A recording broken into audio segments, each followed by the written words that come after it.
Yeah, pretend like you're gonna leave. Just one shot of Hennessy. Next thing you're all over me, all over me. We act like we're hard to get, but we know this is imminent. Cause we keep falling right into it, right into it. Oh, we were only fun till you show me love. You bring me up into the place I love, the place I love. I can't control myself because you're very dust. I can't control myself because you're very dust. I can't control myself because you're very dust. I can't control myself. Hey guys, Jonathan here for Just My Tech, and in today's video I'm going to be going over the Samsung Galaxy S10 Plus and my impressions a month in. Yeah, I know the phone has been out for 2 months, but I've only owned it for a month, so let's get in. So like I said at the beginning of the video, I'm going to be talking about the S10 Plus and my impressions. I've only owned the phone for about a month, and my previous phone was the Note 9. Although they are similar, I did want to get something that was just a little bit smaller, but I couldn't really go down to the S10, but the S10 Plus surprisingly was a smaller phone, yet it offered a bigger battery, so I wouldn't be really losing a lot as far as performance wise in the battery. And I just happen to have the two phones here, and as you can see, they kind of stack up right next to each other, and you can see a big difference. But the funny thing is that the Note 9 has a slightly smaller screen, whereas the S10 Plus has a slightly bigger screen, and that mainly has to do with that hole punch design, as well as having the fingerprint sensor built into the display. One of the big things that I did notice, and it's funny that I say big things, is the fact that it's got a bigger screen as far as height-wise. Now width-wise, the Note 9 is a wider phone, just by the fact that the Notes have more of a blockier design, and you have the more rounded edges in the S10 Plus. Now, one of the things that I did find is that it's easier to hold the S10 Plus in my hand. It's better for single-handed usage, and just the overall screen to body ratio is nice, but you still kind of run into the accidental edge presses, and that's kind of something that with these rounded edges it's been an issue with all Samsung phones. It's not as bad as the previous phones, but it's still a known issue. Overall, the phone is great. Now, when it gets into the UI, I've loved the changes they've made with the Samsung One UI versus TouchWiz of the past. It's like talking about a virus or just getting the flu and stuff like that. You just don't even want to talk about TouchWiz because it's just that horrendous when you think about it. But the beauty about the One UI is that it feels like Android without feeling just plain and bland. It's one of those things where you can't really describe it until you really have a chance to check it out. But I've really enjoyed it, and one of the big things that I found is that the One UI on the Samsung phones tends to feel snappier. There doesn't seem to be any lag outside of the normal lag issues with Android in general, because just compared to iOS, Android does have this animation issue. So one of the things that I've done, I actually went into developer options and I took a lot of the animations out. So with that, I really haven't had to deal with any lag issues. And I really didn't have to disable any developer options, but I wanted something super snap. But overall, I found that with the UI in general, I didn't actually install a launcher. I've gone with plain One UI, other than the fact that I have gone in and customized it via themes, and I have dark mode enabled all the time, and I went and got the pixelized Google theme. So it's kind of like the Google Pixel icon pack, but for Samsung. So it gives it a nice feel. All the icons for the most part are consistent, in the same theme, so it gives you that look and feel that I want to get on a Samsung phone. Some of the things that I do like out of the box, the battery life, it's one of those things where if you've got 4200 milliamps versus the Note 9's 4100 milliamps, it's going to make a difference. But in testing and just using them back and forth, I have noticed that it's pretty much the same.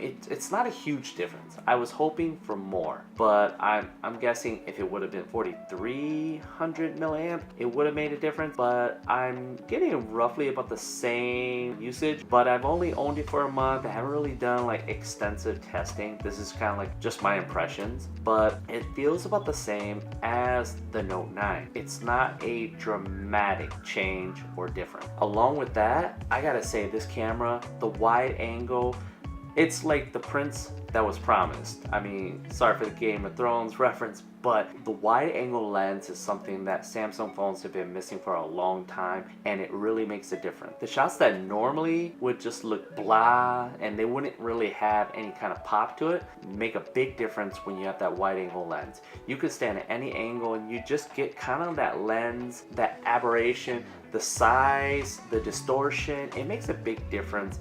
It gives you a different feel to the overall picture in general. So I'm really happy about that. Of course, I'm waiting for night mode, but even without night mode, this camera is great, and you also get 4K at 60 frames per second as well as 1080p at 60 frames per second, which is a nice thing, especially being that this channel, we try to utilize smartphone photography and videography as well as using my DSLR, but it's nice to have that, especially if I'm doing kind of like a gimbal test and I want to utilize my smartphone gimbal. I can actually capture stuff, and like a lot of people say, sometimes the best camera is the camera that you have on you, and we've always got our phones on us. So I've really enjoyed the fact that I can film at 4K or 1080p at 60 frames per second, so I can actually try to get some nice crispy B-roll. The biggest thing that I have noticed is that Samsung has delayed third-party support for 4K at 60 or 1080p at 60, which is kind of discouraging for the fact that I use Filmic Pro for most of my video filming on my smartphone, and the fact that I can't use it really kind of irks me. Now, along with the good stuff that this phone has, fingerprint sensor, the screen to body ratio, and all that it comes with, there are bad things.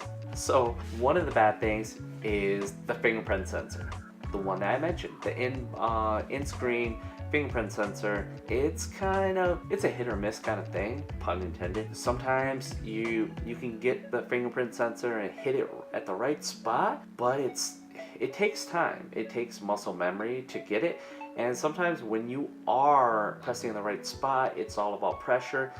You really have to get used to the right pressure, the right spot, all those kind of things. And yes, there are jokes to be had.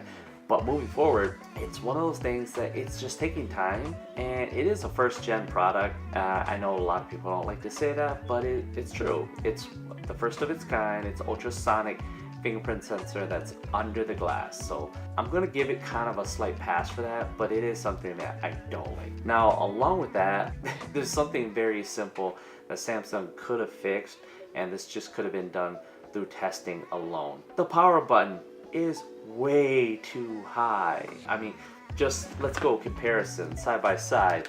If you look at this is the Note 9's power button right here. This is the S10's. So it's way up there. We're looking at literally, if Samsung moved it down a 1/4 inch, it'd be perfect. But they have it up a 1/4 inch, and it's making a world of difference. It does make it kind of difficult to touch the power button, and it's kind of annoying being that the phone is a tall phone, so you want to have easy accessibility to the power button, but it's one of those things, you know, you can live with it. So with that being said, if you guys like the videos, go ahead, hit that like button, and as always, hit the subscribe button.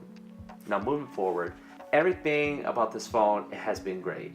I've really enjoyed just the overall feel. I do keep it in a slim case just for protection in general, but it's been a great phone. I actually like the prism white. I've thought about maybe going without a case, but I just can't seem to get myself to go without a case, just for the fact that I don't want to take that chance. But if I were to, I'd probably get a skin from D brand, maybe like a bamboo or something like that. But aside from that, this is a great phone. It feels great in the hand, and it's got a good size, got a good heft, and it's genuine quality. I mean, this doesn't feel like the cheap Samsung phones of past.